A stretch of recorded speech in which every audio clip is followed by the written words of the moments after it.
Bienvenidos nuevamente a otro training de Business Accounting and Tax Master Incorporated.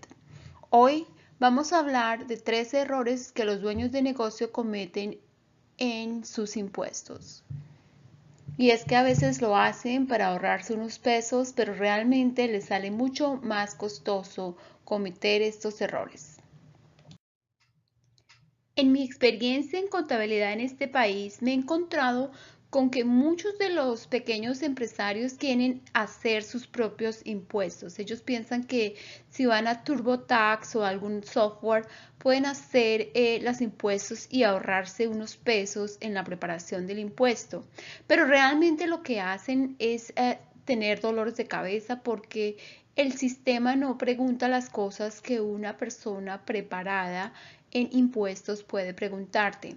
Entonces, pues realmente lo barato sale caro. Es importantísimo que contrates a alguien que sepa de impuestos en este país. Entonces, el primer error es tratar de preparar tus impuestos. El segundo es no mantener buenos registros contables. Para que una empresa como nosotros o cualquier contador pueda preparar tus impuestos, es indispensable que guardes los registros contables, los recibos de los pagos, las facturas que has hecho, porque en esto está basado tu declaración de impuestos. Si no tienes los documentos, tendrías que reconstruir y esto vendría como de tu cabeza. Necesitamos del día a día. Entonces, cada mes deberías reconciliar tus bancos, reconciliar tus cuentas por cobrar y tus cuentas por pagar y estar seguro que tienes toda la contabilidad al día para que al final de año puedas hacer la declaración de impuestos. Hay una cosa, por ejemplo, que pasa frecuentemente, es que si tienes un activo y lo vendes, ese activo de pronto tomaste depreciación. Si no tienes lo que se llama el schedule de depreciación y viene alguien del IRS y te audita, puede que esos gastos ya no sean deducibles, puede que te hagan pagar más impuestos porque no tienes los récords o no tienes los registros contables suficientes ante los ojos del IRS para deducir tus gastos. Entonces, el segundo es no mantener buenos registros contables.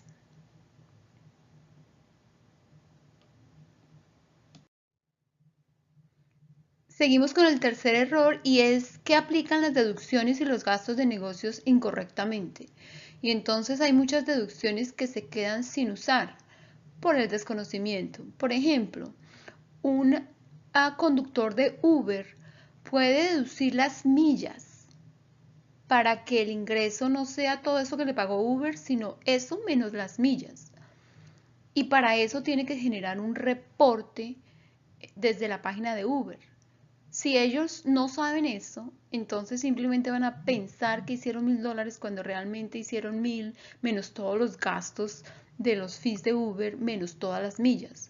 Entonces hay muchas cosas que ellos desconocen o que los dueños de negocio desconocen y se quedan muchas deducciones en la mesa. La tercera entonces es no aplicar las deducciones correctamente. La cuarta es no reportar todos los ingresos. Para el IRS es muy importante que la base del impuesto sea todos los ingresos que recibió una empresa o recibió una persona. ¿Cómo ellos saben cuánto recibiste? Porque todo está amarrado con tu Tax ID Number o tu Social Security Number. Entonces yo reporto, mi compañía reporta que le pagó a Pedro, a Marta y a Juan. Si Pedro, Marta y Juan no reportaron eso, entonces el IRS se da cuenta porque yo le estoy contando que Marta, el número de Marta es 5341. Entonces todo lo cruzan por el Tax ID y el Social. No hay de otra, no hay que esquivar ingresos, hay que reportarlos. Sin embargo, no todas las empresas dan el 1099. El 1099 reporta cuánto te pagué, pero yo no tengo que reportar cuánto te pagué si te pagué solo $550 el año pasado. Sin embargo, esos $550 tienes tú que reportarlos. Yo no te doy el 1099 porque la responsabilidad mía empieza cuando te pagué 600 o más, pero tu responsabilidad de incluir esos ingresos en tu declaración es tuya. El IRS se va a dar cuenta y después te manda una cuenta por cobrar porque porque no pusiste los ingresos totales, pero además por no hacerlo correctamente te van a dar penalidades.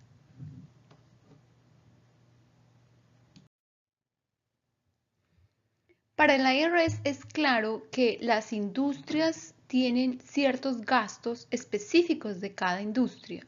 Ellos tienen codificado cada industria y saben más o menos las estadísticas y los porcentajes de los gastos de una determinada industria. El error más grande que veo con relación a esto es que hay algunas entidades que exageran en el momento de reportar los gastos. Esto causa una auditoría para el IRS. Y cuando el IRS empieza a preguntarte qué estás deduciendo, entonces existe el riesgo de que hay cosas que no tienes recibos, que sí eran legales, pero no tienes el recibo, entonces te quedan sin deducir y las cosas que exageraste pues también van a aumentar, van a dejar de ser gasto, entonces aumentan tu utilidad y aumentarán tus impuestos, repercutiendo esto también en sanciones. Mi consejo es que siempre definas qué es absolutamente necesario para tu empresa y los gastos que sean ordinarios de tu industria. Por ejemplo, el celular es necesario. Sin celular no puedes tener un negocio. Pero que tengas un BMW para vender helados de pronto no es necesario ni ordinario. Eso es lo que la IRS estudia cuando hace la auditoría, que ese gasto sea necesario y ordinario en tu industria. Entonces, el siguiente error número 5 es reportar gastos excesivos que causan una auditoría del IRS. El sexto es desconocer cómo funciona la depreciación y sus beneficios. Tuve un caso de un cliente que llegó de alguien que le hizo sus impuestos en años anteriores y él, que era un camionero, tenía camiones, tenía el derecho de deducir la compra de ese camión porque hay una ley que dice que podía deducir todo ese camión y no tenía que depreciarlo por 7 años, ni 10, ni 15, que lo podía deducir ese mismo año. Sin embargo, el señor pagó como $20,000 en impuestos. ¿Por qué? Porque la persona que le hizo las taxas pensó que había que depreciar todo cuando hay nuevas leyes que establecen que existe algo que se llama la depreciación acelerada. Entonces, la depreciación es un mecanismo por el cual el IRS patrocina la compra de activos y a veces determinan que tiene que hacerlo en determinado tiempo, pero a veces permiten la depreciación acelerada. Cuando no sabes esto, entonces de pronto pagas miles de dólares que realmente fueron sobrepagos. Y para reversar esto, necesitas entonces hacer una amendment o una aclaración de tu impuesto anterior que podría generar entonces revisiones adicionales que pues no quieres.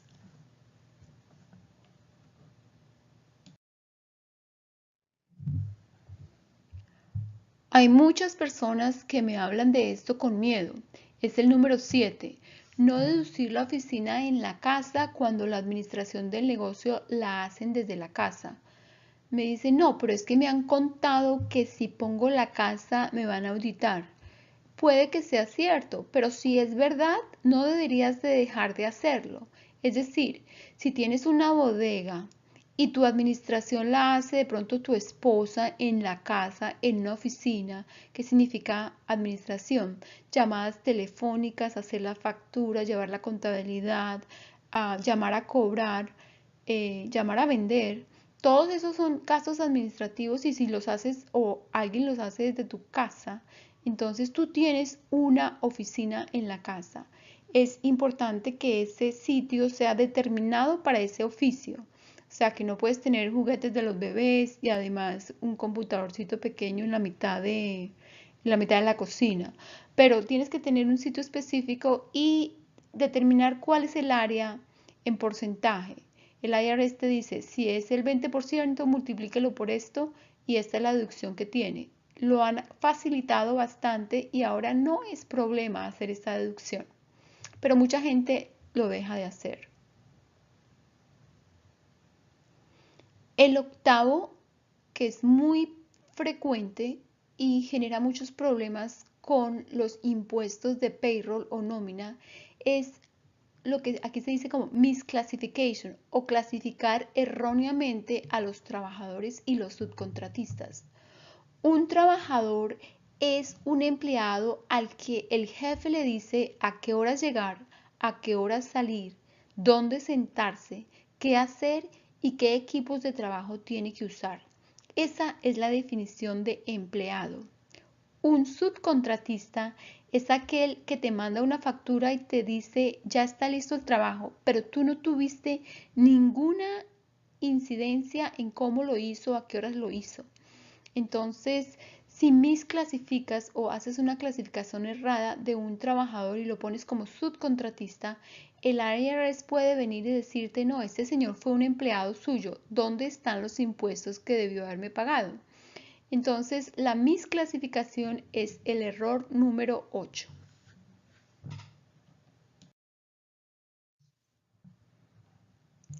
La ley no requiere que sobrepagues impuestos. Y el número 9 representa ese sobrepagar impuestos, porque muchas personas que no saben contabilidad no entienden el concepto de que sales taxes realmente es una liability o un pasivo y no es un ingreso, porque simplemente tú estás cobrando una plata que no es tuya. Esa plata la cobras para después mandársela al county o al estado o al condado. No son tus ingresos, nunca fue plata tuya, nunca fue ingreso de la empresa. Es simplemente tú estás sirviendo como intermediario. Entonces, si reportas la sales tax como ingresos, estás elevando tus ingresos. Este es el número 9, el error número 9, reportar sales taxes como ingresos.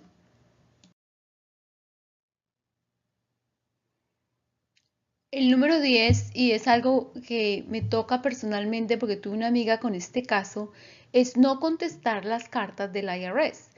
Para los latinos, cuando no entendemos el inglés, de pronto nos da un poco de susto, un poco de miedo, que qué me están diciendo y entonces mejor no contesto. Este es el error número 10 que es gravísimo. Mi amiga esperó y esperó y esperó hasta que el IRS vino y simplemente le quitó todos sus bienes. Ella no me contó por pena, quién sabe por qué no me contó, pero bueno, el asunto es que cuando el IRS te manda una carta, te da 30 días a la primera vez, después te da otros 30 días y si no contestas, toman medidas un poco más fuertes. La solución siempre es consulta, pregunta y responde. Respóndele al IRS diciendo no soy yo o soy yo o deme plazo. Respóndele. Comunícate con el IRS. Comunícate con alguien que sepa de impuestos, comunícate con nosotros. Preguntar no cuesta nada. El siguiente es cuando de pronto tú manejas inventario y resulta que, por ejemplo, vendes ropa y la ropa está muy bonita y tú dices, bueno, pues estoy vendiendo chaquetas, tengo 10 chaquetas, las compré a 10,000 pesos las chaquetas y bueno, voy a coger tres, una para mi hermano, otra para mi prima y le voy a dar otra a mi mamá. Bueno, ese regalo que hiciste realmente fue un uso del inventario y como fue uso de inventario tienes que contabilizarlo. Cuando la empresa tiene inventario, el IRS la mira más detenidamente.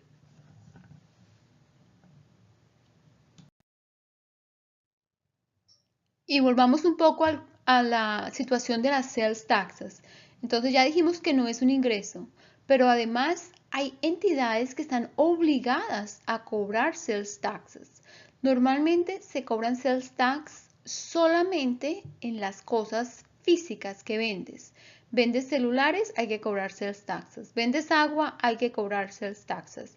Vendes muebles, hay que cobrar sales taxes. Prestas un servicio, de pronto sí y de pronto no. Por ejemplo, si eres una empresa de limpieza, eso es un servicio, y prestas servicios a entidades comerciales, entonces debes cobrar sales taxes. Cuando no lo haces, te metes en un problema con el Departamento de Estado. Entonces tienes que saber si tus servicios y tus productos debes cobrar sales taxes y cuánto es el porcentaje y cuál es el condado al que debes pagar.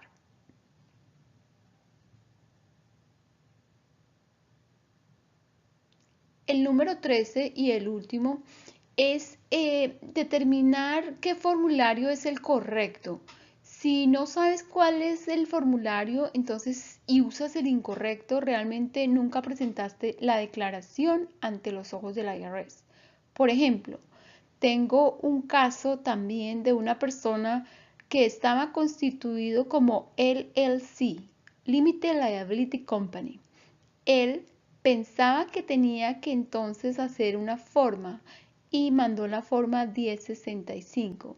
Sin embargo, él era el único socio de esa LLC. Él era lo que se llama disregarded entity o una entidad que no existe porque él era una sola persona. Él tenía que haber mandado era un Schedule C. Bastante complicado. Bueno, es fácil de entender si se sabe la ley, si se sabe cómo estás constituido. Si no sabes y mandas el formulario equivocado, entonces para los ojos de la IRS nunca presentaste ese impuesto y te van a cobrar penalidades por no presentarlo y por no pagar lo que debiste pagar a tiempo. Evítate dolores de cabeza. Llámanos, consulta con un experto y visítanos en businesstaxmaster.com. Te habla desde la Florida Lucy Giraldo.